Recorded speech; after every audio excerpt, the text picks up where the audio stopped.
Most men fear the dark because of what's hiding in it, but in this world, the monsters are the ones afraid of the light. Imagine a hero who has all the strengths of a demon, but none of their weaknesses, a man born from a tragedy that should have killed him. Wait until you see the fear he radiates when he walks into a room full of predators and realizes he's the only one hunting. This is the legendary story of the Daywalker. Welcome back to the channel, D Billionz family.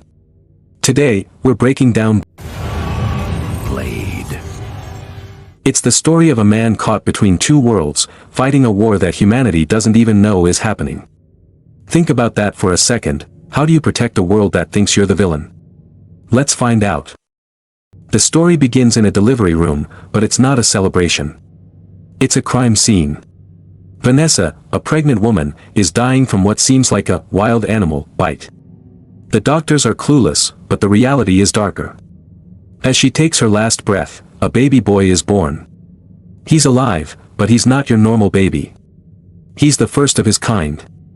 Years later, we see a guy being led into a meat locker by a beautiful woman. He thinks he's getting lucky. He's actually walking into a slaughterhouse. They enter an exclusive club, and everything seems normal until the sprinklers turn on. It's not water. It's blood. The crowd transforms. Fangs out. The man is cornered, but then, the music stops. A man in a black trench coat steps out. Blade. The vampires don't laugh, they freeze. Blade doesn't just fight, he deconstructs them. Silver bullets, custom blades, and martial arts precision. He's not just killing them, he's sending a message. He nails a high-ranking vampire named Quinn to a wall and sets him on fire. Tell Frost I said hi. This is not a hero, this is a professional cleaner. The police arrive, and Blade vanishes, leaving Quinn's charred body behind. At the hospital, a doctor named Karen notices Quinn's blood isn't human. Suddenly, the corpse wakes up. Quinn feeds on Karen and her colleague. Blade appears, he knew Quinn would regenerate. He saves Karen, not because he's a saint, but because she reminds him of the mother he lost. They retreat to Blade's hideout. We meet Whistler, Blade's mentor. He's the one who found Blade as a feral child and realized he wasn't a monster, just a kid with a curse. He injects Karen with a garlic serum to stop her turning. If she turns, you kill her, Whistler warns. Think about that. Blade's life is a constant cycle of killing the very thing he almost became.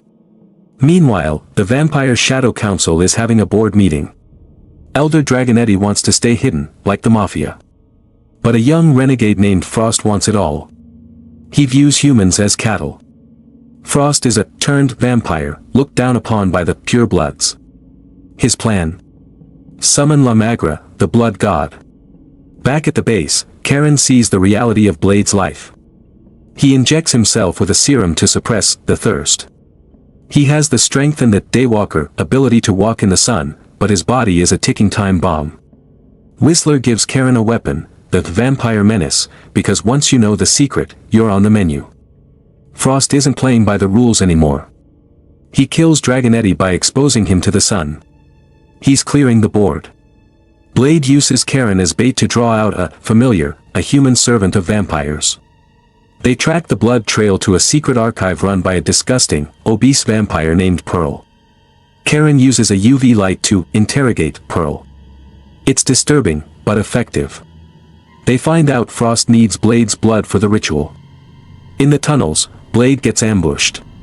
Quinn is back, and he's hungry for revenge. Blade loses his sword, but it has a trick handle that rips the hand off any vampire who touches it. Whistler saves them with an explosion, and they escape on a subway train. The tension is rising. Blade is getting weaker. The serum is failing.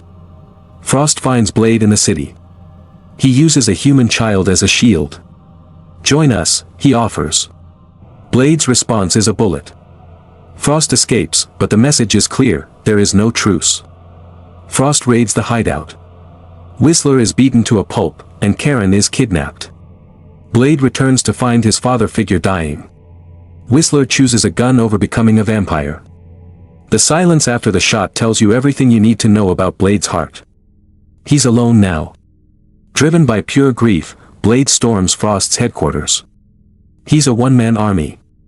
But inside, he finds the ultimate psychological trap. His mother, Vanessa, is alive. She's a vampire. She's Frost's mistress. Blade freezes. In that second of human weakness, they take him down. They drain his blood in the Temple of Eternal Night. The ritual begins. The council members are sacrificed, and Frost becomes La Magra. Karen escapes her cell and finds a dying Blade. She offers him the only thing that can save him, her own blood. Blade resists, but he has to become the monster to kill the god. He drinks. Then Blade enters a berserk state. He doesn't need weapons anymore. He tears through the guards with his bare hands. He confronts his mother. "You're not my mother," he says, before ending her suffering. No hesitation. No more weakness. Finally, it's Blade versus Frost. Frost is now a god. You cut him, he heals. Blade realizes physical attacks won't work. This is where we hit the 1 billion IQ move. He sees the EDTA serum vials, the stuff that makes vampire blood explode. He injects Frost with everything at once. The blood god doesn't just die, he vaporizes. In the end, Karen offers Blade a cure. He refuses. If he's human, the world is defenseless. He chooses the curse so we don't have to. Don't click away yet. Stay for 60 more seconds, because you need to hear this. Blade chose to stay a monster so the world could stay human. Think about that. Most people spend their lives trying to fit in, but the greatest heroes are the ones who embrace being the outsider. The lesson here is simple but heavy. Your curse is usually just your purpose in disguise. Don't run from what makes you different, use it to hunt your own demons.